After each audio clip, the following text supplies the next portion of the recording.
తిరిగి BCN news కి స్వాగతం. ఉత్తర శ్రీలంక నైరుతి బంగాళాఖాతంలో ఏర్పడిన అల్పపీడనం రాగల 48 గంటల్లో మరింత బలపడే అవకాశం ఉందని విశాఖపట్నం తుఫాను హెచ్చరికల కేంద్రం అధికారి జగన్నాథ్ కుమార్ తెలియజేశారు. అల్పపీడనానికి అనుబంధంగా 5.8 కిలోమీటర్ల ఎత్తులో ఉపరితల ఆవర్తనం కొనసాగుతుందని, ఈ కారణంగా కోస్తా జిల్లాలో 40 నుంచి 50 కిలోమీటర్ల వేగంతో గాలులు వీస్తాయని అన్నారు. దీని ప్రభావంతో మంగళవారం శ్రీకాకుళం, విజయనగరం, పార్వతీపురం మన్యం, అల్లూరి సీతారామరాజు, పోలవరం, ఏలూరు, కృష్ణా, ఎన్టీఆర్, గుంటూరు, బాపట్ల, చిత్తూరు, తిరుపతి జిల్లాలో అక్కడక్కడ పిడుగులతో కూడిన తేలికపాటి వర్షాలు కురిసే అవకాశం ఉందని విపత్తుల నిర్వహణ సంస్థ తెలియజేసింది. గల్ఫ్ ఆఫ్ మన్నార్ దాని పరిసర ప్రాంతమైన శ్రీలంకలో ఉన్న నిన్నటి ఉపరితల ఆవర్తనం ఈరోజు ఉదయానికి నైరుతి బంగాళాఖాతం దానికి ఆనుకుని ఉన్న శ్రీలంక పరిసర ప్రాంతంలో అల్పపీడనంగా పరిణామం చెందింది. ఈ వ్యవస్థ ప్రస్తుతానికి శ్రీలంక తీరానికి కొంచెం ఆవల, ఉత్తర శ్రీలంక తీరానికి కొంచెం ఆవల నైరుతి బంగాళాఖాతంలో అల్పపీడనంగానే కొనసాగుతుంది. దీనికి అనుబంధంగా ఉపరితల ఆవర్తనం 5.8 కిలోమీటర్ల ఎత్తు వరకు విస్తరించి ఉన్నది. ఇది రాబోయే 48 గంటల్లో మరింత బలపడి ప్రస్ఫుటమైన అల్పపీడనంగా కనిపించే అవకాశాలు ఉన్నాయి. ఇక రాష్ట్రంలో సంవహన వర్షపాత పరిస్థితులు కొనసాగుతున్నాయి. రాబోయే వారం రోజులు కూడా ఉరుములతో కూడిన మెరుపులతో కూడిన వర్షాలు చిదురుముదురుగా పడే అవకాశం ఉంది. ముఖ్యంగా మొదటి 5 రోజులు కోస్తా జిల్లాలపై ఉరుములు మెరుపులతో కూడిన తేలికపాటి జల్లులు 1-2 చోట్ల రాబోయే 5 రోజులు ఉండే అవకాశం ఉంది. ఈరోజు మొదటి రోజు ఈదురుగాలులు 40 నుంచి 50 కిలోమీటర్ల వేగంతో కోస్తా జిల్లాలపై వీచే అవకాశం ఉంది. ఇక రెండవ రోజు, మూడవ రోజు 30 నుంచి 40 కిలోమీటర్ల వేగంతోనూ, నాలుగవ రోజు, ఐదవ రోజు 40 నుంచి 50 కిలోమీటర్ల వేగంతోనూ ఈదురుగాలులు 1-2 చోట్ల వీచే అవకాశం ఉంది. గరిష్ట ఉష్ణోగ్రతల్లో చెప్పుకోదగ్గ మార్పులేమీ రాబోయే 5 రోజులు ఉండే అవకాశం కనిపించట్లేదు.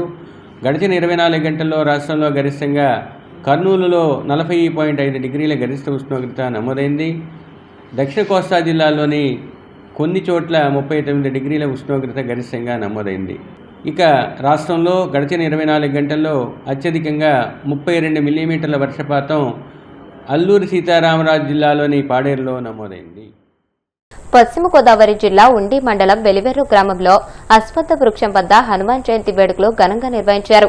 వీర పేరంటాలమ్మ ఆలయ కమిటీ మాజీ చైర్మన్ మంతెన రంగరాజు త్రివేణి దంపతుల ఆధ్వర్యంలో స్వామివారికి తొలుత ప్రత్యేక పూజలు చేశారు. అనంతరం తమలపాకుల పూజ ఘనంగా నిర్వహించారు. శారద ఆధ్వర్యంలో హనుమాన్ చాలీసా పారాయణ కార్యక్రమంలో భక్తులు పెద్ద సంఖ్యలో పాల్గొన్నారు. గ్రామంలోని పలువురు ప్రముఖులు ఈ కార్యక్రమానికి హాజరై స్వామివారిని దర్శించుకున్నారు.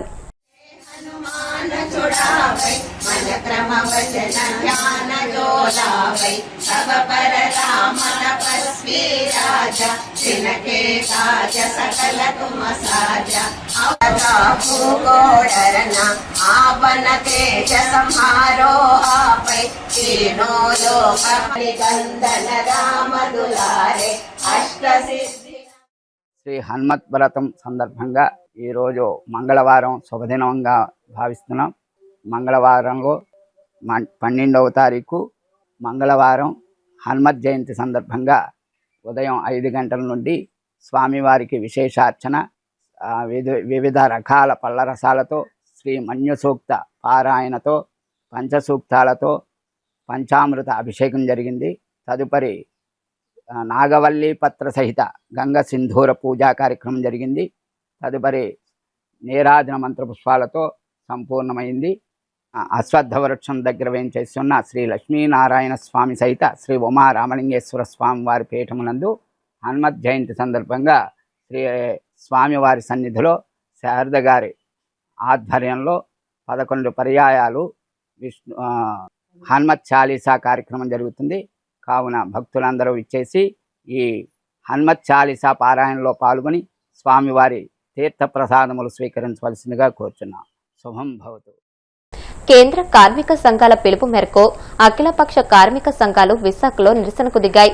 నోయిడా కార్మికులపై ప్రభుత్వ నిర్బంధన ఆపాలని, లేబర్ కోడ్స్ రద్దు చేయాలని కోరుతూ జీవీఎంసీ గాంధీ విగ్రహం వద్ద నిరసన వ్యక్తం చేశారు.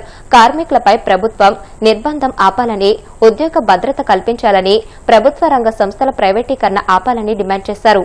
కార్మికులు చేస్తున్న పోరాటానికి సంఘీభావం తెలియజేస్తూ అఖిలపక్ష కార్మికులన్నీ ఈ రోజు నయ్యుడేలో జరుగుతున్నటువంటి కార్మికుల పోరాటానికి సంఘీభావం తెలుపుతూ నోయిడా కార్మికులపై ప్రభుత్వాన్ని కురుస్తున్నటువంటి నిర్బంధాన్ని ఎత్తివేయాలని, నోయిడా కార్మికులు ఒంటరిగా లేరు, వాళ్ళకి అందగా దేశంలో ఉన్న కార్మిక వర్గం యావత్తు ఉన్నారని చెప్పి చాటి చెప్పడం కోసం ఈ రోజు నిరసన ప్రదర్శనకి, సంఘీభావ ప్రదర్శనకి పిలుపు అనేది ఇవ్వడం జరిగింది. ముఖ్యంగా ఈ రోజున దేశ రాజధాని చుట్టూ ఉన్న ప్రాంతంలో నోయిడాలో గాని, గురుగాంలో గాని ఇటువంటి అనేక పారిశ్రామిక కేంద్రాల్లో కార్మికులు పెద్ద ఎత్తున పోరాటాలు చేస్తున్నారు. ఇందులో ముఖ్యంగా పారిశ్రామిక కార్మికులు, అసంఘటిత రంగ కార్మికులు, వలస కార్మికులు ఉన్నారు. వీరు తమ జీతభత్యాలు పెరుగుతాయి లేబర్ కోడ్స్ అమలు చేసిన తర్వాత అని చెప్పి ఎంతగానో ఆశపడ్డారు. కానీ ఈ లేబర్ కోడ్స్ అమలు చేసిన తర్వాత వాళ్ళ యొక్క పని గంటలు విపరీతంగా పెరిగాయి, వస్తున్న ఆదాయాలు తగ్గిపోయాయి. తీవ్రమైన నిర్బంధం వాళ్ళ మీద ప్రయోగించడంతో కార్మిక సంఘాలతో నిమిత్తం లేకుండా రోడ్ల మీదకి వచ్చి నిరసనలకి, పోరాటాలకి దిగారు. ఈ పోరాటాల్ని అతి కిరాతకంగా ఉత్తరప్రదేశ్ ప్రభుత్వం పోలీసులను పెట్టి అణిచివేసింది. దొరికిన వాడిని దొరికినట్టు లీడర్లని అరెస్టు చేశారు, గృహ నిర్బంధం చేశారు.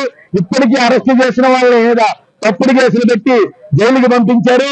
కొంతమందిని ఎక్కడున్నారో కూడా ఇంతవరకు చెప్పకుండా వాళ్ళని అతి కిరాతకంగా వ్యవహారం చేస్తూ ఉన్నారు.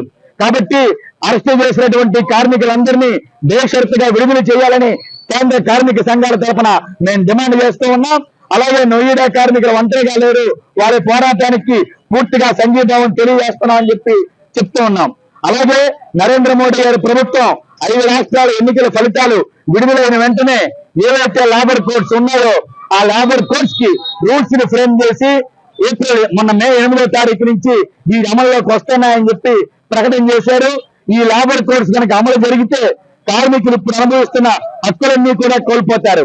8 గంటల పనిదినం గాని, కనీస వేతనాలు గాని, ఉద్యోగ భద్రత గాని ఈ రోజు గత 40 సంవత్సరాల నుంచి కార్మికులు అనుభవిస్తున్న హక్కులన్నీ కూడా కోల్పోయే ప్రమాదం ఉంది. కార్మికులకు ఏ విధమైనటువంటి భద్రత గాని, చట్టాలు గాని ఏమీ కూడా అమలు జరిగే పరిస్థితి ఉండదు. కాబట్టి కార్మికులకు నష్టం చేసి కార్పొరేట్లకు లాభాలు చేకూర్చే విధంగా ఉన్నటువంటి ఈ లేబర్ కోడ్స్ ను తక్షణమే రద్దు చేయాలని నేను డిమాండ్ చేస్తూ ఈ రోజు నిరసన ప్రదర్శనకి పిలుపుకోవడం జరిగింది. అందులో భాగంగా విశాఖపట్నంలో కూడా ఈ నిరసన ప్రదర్శనలు అనేవి జరుగుతూ ఉన్నాయి. తెలంగాణ రాష్ట్రంలో బీజేపీ, కాంగ్రెస్ ఒకటేనని, అందుకోసం కేంద్ర మంత్రి బండి సంజయ్ కుమారుడు భగీరథ కేసును నిర్వీర్యం చేస్తున్నారని బీఆర్ఎస్ ఎమ్మెల్యే ముఠా గోపాల్ ఆరోపించారు. ముషీరాబాద్ లో ఆయన మీడియాతో మాట్లాడుతూ మైనర్ విషయంలో జరిగిన ఘటనకు బాధ్యత వహించి బండి సంజయ్ తన కేంద్ర మంత్రి పదవికి రాజీనామా చేయాలని డిమాండ్ చేశారు. లేని పక్షంలో కేంద్ర ప్రభుత్వం ఆయనను బర్తరఫ్ చేయాలని కోరారు. భగీరథను వెంటనే అరెస్ట్ చేయాలని ఆయన డిమాండ్ చేశారు. ప్రెస్ సోదరులందరికీ నమస్కారాలు. ఈనాడు మనం చూస్తున్నాము ఈ ప్రభుత్వంలో ఏం జరుగుతున్నది, ఏందనే సంగతి ఎవరికి అర్థం కాకుండా పోతున్నది. నిన్నగా మొన్న జరిగిన సంఘటన బండి సాయి భగీరథ్ చేసిన కథ ప్రతి ఒక్కరు తెలుసు. మరి ఇప్పటికైనా సంఘటన జరిగి దాదాపు 3-4 రోజులు అవుతున్నా కానీ ఎవరిని ఇంతవరకు అరెస్ట్ చేయలేదు. మరి ఎక్కడ ఆ పిల్ల తల్లిదండ్రులు ఎటువైనా కానీ పోలీసులు మాత్రం పట్టించుకోవడం లేదు. అసలు పోక్సో చట్టం కింద బుక్ చేసామని చెప్తున్నారు. నిన్న ప్రధానమంత్రి గారు వస్తున్నారని చెప్పేసి పేట్ బషీరాబాద్ పోలీస్ స్టేషన్ లో మరి పిల్లల తల్లిదండ్రులు పిలిపించి ఏదో తూతుంబాల్ కింద కేసు బుక్ చేసి అది బెయిలబుల్ కేసు బుక్ చేసేసి వాళ్ళని కాపాడుకోవడానికి ప్రయత్నం చేస్తున్న సంగతి తెలియపరుస్తున్నారు. ఈ రోజు చూసినట్టయితే మరి అమ్మాయిని మరి ఏ విధంగా వాళ్ళు లైంగిక వేధింపులకు గురి చేశారు. లైంగిక వేధింపులకు గురి చేస్తే మరి పోలీస్ చట్టం కానీ ప్లస్ ఇంకోటి కాంగ్రెస్ పార్టీ నాయకులు కానీ బీజేపీ నాయకులు కానీ ఇదేముంటారా? ఇదే మన ఇంట్లో మన చెల్లెకో మన తల్లికో మన బిడ్డకో జరిగితే వాళ్ళు ఇలానే గప్చుగా ఊపుకుంటారని చెప్పి నేను ప్రశ్నిస్తున్నాను. ఈరోజు చూసుకున్నట్టయితే పోక్సో చట్టం కింద ఎవరైతే అరెస్ట్ అవుతారో అరెస్ట్ అయిన వ్యక్తులను 48 గంటల లోపల అరెస్ట్ చేయాలి. ఎవరైతే పోక్సో చట్టం కింద ఉన్నారో వాళ్ళను 24 hours అరెస్ట్ చేయాలి. కానీ ఇప్పటికీ 48 hours దాటిపోయినా కానీ వాళ్ళను ఇంతవరకు అరెస్ట్ చేయాల్సిన సంగతి తెలుపుతున్నాను. మరి ఎవరైతే ఈ బండి సాయి భగీరథ్ ఉన్నారో గతంలో కూడా ఇలాంటి వాటిలో చాలా చోట్ల అతను ఇలాంటి ఘటనలో పాల్గొన్న సంగతి తెలియజేస్తున్నాను. కాబట్టి నేను బీసీ అని చెప్పుకుంటున్నా.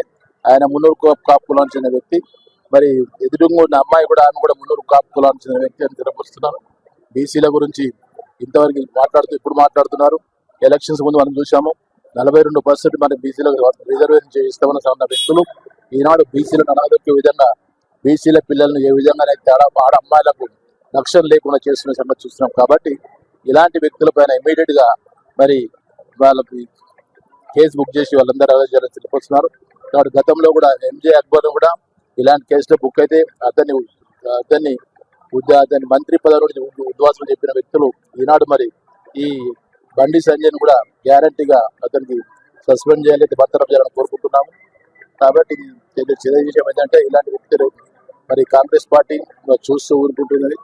మరి ఎందుకు మళ్ళీ అరెస్ట్ చేయలేకపోతున్న సంగతి తెలియజేస్తున్నాను. ఇమీడియట్గా అరెస్ట్ చేయాలి, ఆడవాళ్లకు రక్షణ కల్పించాలి. వార్తలు ముగించే ముందు ముఖ్యాంశాలు మరొకసారి. పాలకోడేరు మండలంలో మైక్రో ఫిల్టర్ వడ్డగూడెంలో బీటీ రోడ్డును ప్రారంభించిన డిప్యూటీ స్పీకర్ రఘురామ. అభివృద్ధిలో దాతలు భాగస్వాములవడం అభినందనీయమని వ్యాఖ్య.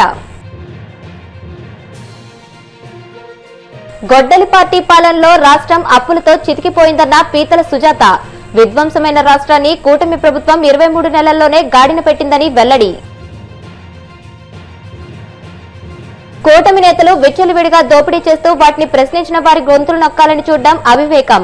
మాజీ మంత్రి కురసాల కన్నబాబు ఆగ్రహం. నైరుతి బంగాళాఖాతంలో కొనసాగుతున్న అల్పపీడనం. అల్లూరి, పోలవరం జిల్లాల్లోని కొన్ని మండలాల్లో వడగాలులు, పలు జిల్లాల్లో పిడుగులతో కూడిన వర్ష సూచన. ఈ వార్తలు ఇంతటితో సమాప్తం. మరిన్ని వార్తల కోసం DCN digital YouTube channel, Facebook page ని ఫాలో అవ్వండి. అప్డేటెడ్ వార్తల కోసం ప్లీజ్ సబ్స్క్రైబ్.